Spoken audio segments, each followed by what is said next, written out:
Hello and welcome back everyone once again. I'm Abhishek Tiwari. I'm here to describe you the very first lesson of your class 10th English syllabus, which is A Letter to God by G.L. Fuentes.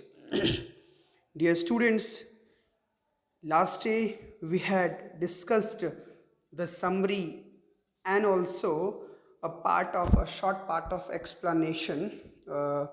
Now, allow me to continue from there. Uh, Aftermath of that explanation we had in last day. So, students, we had seen that how desperately Lencho was faithful, considered God as his, utmost power. And later it happened, when his crop, he, he thought that his crop this year was promising him a very profitable, crop. So what happened there? Happened a rainfall. Even it was not a rainfall but a hailstorm which started and began dropping as began to drop as the big drops are 10 cents piece, 10 and 5 cent pieces of pieces, so it turned into later after. Let's continue further what happened there after it. So let's start it from here, everyone. So let us start it now. So what happened there? So yeah.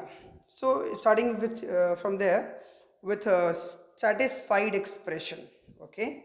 With a satisfied expression, he regarded the field of ripe corn with its flowers draped in a curtain of rain with a certified expression. Okay, so certified, simply it means संतुष्टि भरा satisfactory expression के साथ. Okay, उसने एक साथ satisfactory जो है expression के साथ में, ठीक है, he regarded mean considered और माना, उसने माना the field of ripe, okay, the field of ripe corn with its flowers draped in a curtain of rain. Draped mean decorated.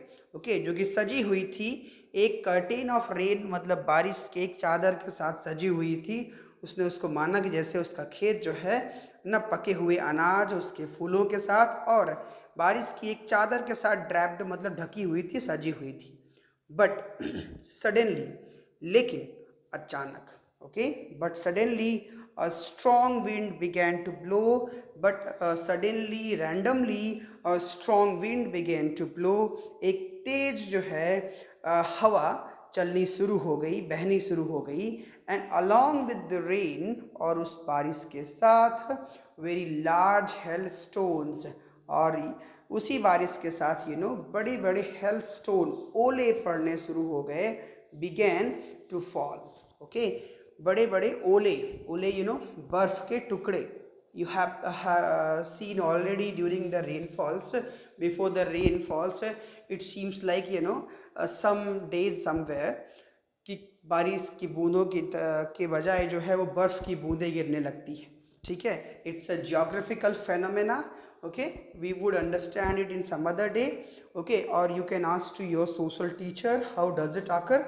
Okay, hailstone began to fall. These truly did resemble new silver coins. ये जो hailstone थे, ओले थे, these truly did resemble, ये सच में दिखाई पड़ रहे थे. रिजेंबल मतलब दिखाई पड़ना. न्यू सिल्वर कॉइन्स, नए सिल्वर की कॉइन्स की तरह दिखाई पड़ रहे थे.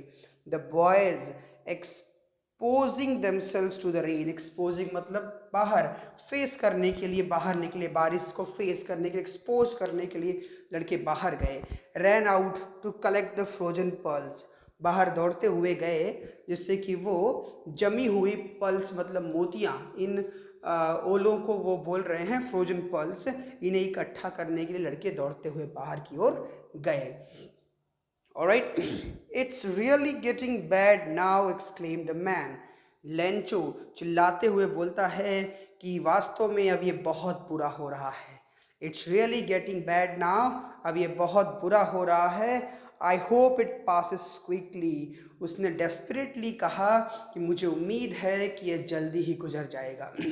गुजर जाए जल्दी ही। उसने ऐसा जो है अपने आप को फील कराते हुए ऐसा बोला, ठीक है, कि अब जल्दी ही गुजर जाता ये, ठीक है, उसे उम्मीद थी। It did not pass quickly, however it did not pass quickly, हालांकि ऐसा हुआ नहीं, क्योंकि वो जो हेलस्टॉर्म था along with rain, it did not pass quickly, वो जल्दी वहाँ से गुजरा नहीं, जल्दी वहाँ से नहीं निकल पाया। फॉर एन आवर, लगभग 1 घंटे तक, the hell rained on the house, वो जो हेल थे, ओले थे, पत्थर थे, बारिश के बूंदे के समान जो है, वो रेन्ड ऑन द हाउस, घर के ऊपर बरसते रहे। द गार्डन, बगीचों के ऊपर, द हिल साइड, पहाड़ियों की तरफ, कॉर्न फील्ड, अनाज के मैदानों पे, ऑन द होल वैली, और पूरी घाटी में बरसते रहे वो पत्थर के टुकड़े। द फील्ड वॉज वाइट, वो फील्ड जो था वो सफ़ेद हो गया था। As if covered with salt, जैसे कि वो जैसे कि वो कवर कर दिया गया हो नमक से, ऐसा वो दिखाई पड़ रहा था, ठीक है। वैसा दिखाई पड़ रहा था कि जैसे वो बर्फ से कवर कर दिया गया हो। Okay, not a leaf remained on the trees, he further says, कि एक भी पत्ती जो है पेड़ों में नहीं रह गई थी। The corn was totally destroyed, फसल पूरी तरीके से बर्बाद हो चुकी थी। द फ्लावर्स वर गॉन, फूल पत्तों से, पेड़ों से गिर चुके थे। फ्रॉम द प्लांट्स, पौधों से। Lencho soul was filled with sadness, Lencho की जो सोल थी, उसकी आत्मा थी, वो दुख से भर गई थी। when when the storm had passed, जब बारिश गुजर गई, जब बारिश समाप्त हुई, जब वो तूफान चला गया, he stood in the middle of the field, वो अपने फील्ड के बीच में खड़ा हो गया। and said to his sons, और अपने बच्चों से, अपने बेटों से बोला। Okay, what did he say? वो कहता है कि प्लेग ऑफ लॉकिट्स वुड, लोकिट्स जानते हैं, लोकट्स कहते हैं एक्चुअली, इंसेक्ट होते हैं विच फ्लाई बिग स्वैम्स, ठीक है, बड़े बड़े जो है, आपने टिड्डे देखे होंगे, वो टिड्डों का लास्ट कुछ महीनों से आपने सुना होगा, टिड्डों का आतंक इंडिया और पाकिस्तान में बहुत हुआ है, तो उसी के लिए वो बोल रहा है, अ प्लेग ऑफ लोकट्स वुड, ठीक है, कि जो टिड्डों का एक झुंड होता है, जो अटैक होता है, वो भी इससे ज़्यादा नुकसान, मतलब उससे ज़्यादा ये नुकसान करके गया, ठीक है। प्लेग एक महामारी को कहा जाता है, ठीक है, प्लेग आप जानते हैं, वो एक महामारी को कहा जाता है, जिसको हम simply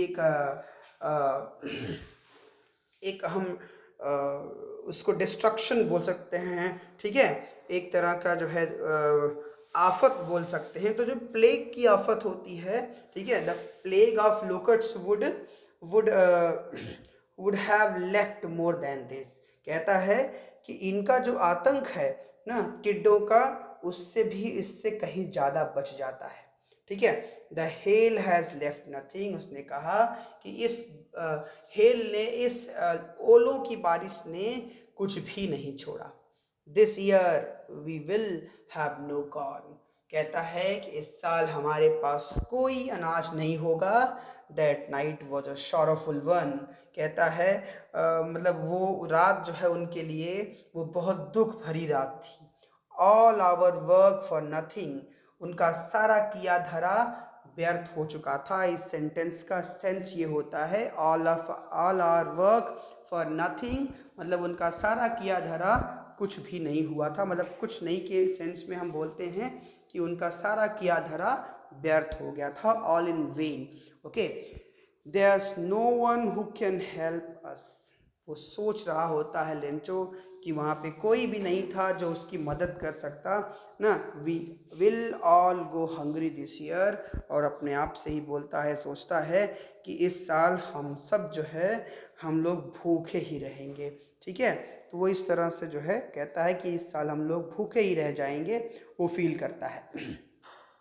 but but in the hearts of but in the hearts of all who lived in that solitary house, solitary मतलब एकांत, ओके, अकेले एकांत में पड़े हुए उस घर में, अलोननेस में जो पड़ा हुआ एक घर था, उसमें रहने वाले हर किसी के हार्ट में, हृदय में, दिल में, ठीक है, in the middle of the valley, उस घाटी के बीच में जो वो अकेला घर था, वहाँ रहने वाले सभी के हार्ट में there was a single hope, उनके अंदर एक सिंगल, एक अकेला जो है उम्मीद थी, हेल्प फ्रॉम गॉड, भगवान से मदद की उम्मीद, ठीक है, यही एकमात्र उम्मीद उनके पास थी।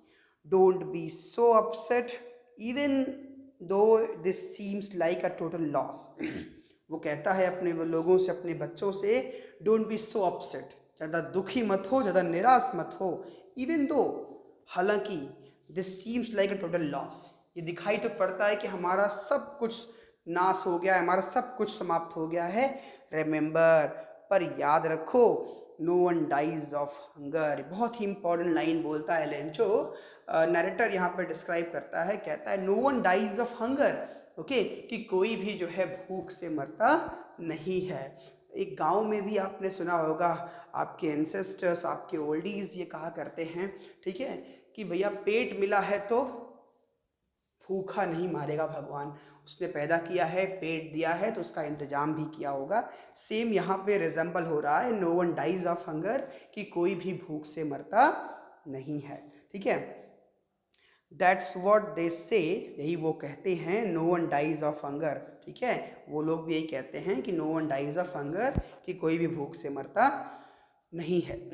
ऑल थ्रू द नाइट, पूरी रात, Lencho thought only of his one hope, Lencho पूरी रात केवल अपने इसी एक उम्मीद के बारे में सोचता रहा, द हेल्प ऑफ गॉड, भगवान से मदद की जो उम्मीद थी उसी के बारे में सोचता रहा, whose eyes as he had been instructed, ठीक है, उसकी आंखें ना जैसे मानो कि उसे इंस्ट्रक्ट किया गया हो, उससे निर्देशित किया गया हो, सी एवरीथिंग, कि हर चीज़ को देखे, even what is deep in one's conscious, ठीक है, कहता है कि हुज आई, जिसकी आंखें, जो भगवान है उसकी आंखें, एज ही हैज़ बीन, जैसा कि उनको बताया गया है, ठीक है, सी एवरीथिंग, कि हर चीज़ भगवान की आंखें देखती रहती हैं, even what is deep in one's conscious, एक आदमी के अंतर चेतना में, कॉन्शियस मतलब होता है अंतर मन में, मन के अंदर, सेंस, दिमाग के अंदर क्या चल रहा है उसको भी देखना, जो है गहराई में क्या चल रहा है उसको भी ईश्वर की आंखें देख लेती हैं। Lencho was an ox of a man, यहाँ पे एक वर्ड सेंटेंस यूज हुआ है students, Lencho was an ox of a man, कि लेंचो एक ऑक्स की तरह, ठीक है, he was an ox of a man, मतलब वो बैल की तरह काम करने वाला, उसको यहाँ पे एक मेटाफरिक वैल्यू है, यहाँ पे मेटाफर की तरह, मतलब कि कंपैरिजन किया गया है, ठीक है, एक फिगर ऑफ स्पीच यूज किया गया, Lencho was an ox of a man, कि वो एक बैल की तरह आदमी था, मतलब बैलों की तरह काम करता था, working like an animal in the field, खेत में जानवरों की तरह काम करता था, बट स्टिल ही न्यू, लेकिन इसके बावजूद भी वो जानता था, हाउ टू राइट, कैसे लिखते हैं वह वो जानता था। द फॉलोइंग संडे, अगले रविवार को, एट डे ब्रेक, दिन के समाप्ति पे, he began to write a letter, उसने एक लेटर, एक चिट्ठी लिखना स्टार्ट किया, which he himself would carry to town, जिसको वो खुद से ही जो है शहर लेके गया, and place in the mail, और उसको उसने मेल बॉक्स में डाल दिया, लेटर बॉक्स में डाल दिया। It was nothing less than a letter to God, ये कुछ और नहीं था बल्कि बस भगवान के नाम एक लेटर था, it was a letter to God, okay, भगवान के नाम एक पत्र था, ओके स्टूडेंट्स। सो इस तरीके से जो है we have covered till now, हम लोगों ने अब तक यहाँ तक कवर कर लिया है, next day we would talk about the rest part of it. So as I told you last day, snap videos are enough to explain you, to deal with you this within this week we would be able to cover this lesson, so you don't worry. And how did you feel it, how was this lecture? Please comment me in the what in the WhatsApp, and also in the YouTube box, okay, comment box. So this is what all about for today's lecture. Next day we would meet again with another video. Till then, thank you, have a good day, be safe, stay at home, be safe, and enjoy yourself. Thank you.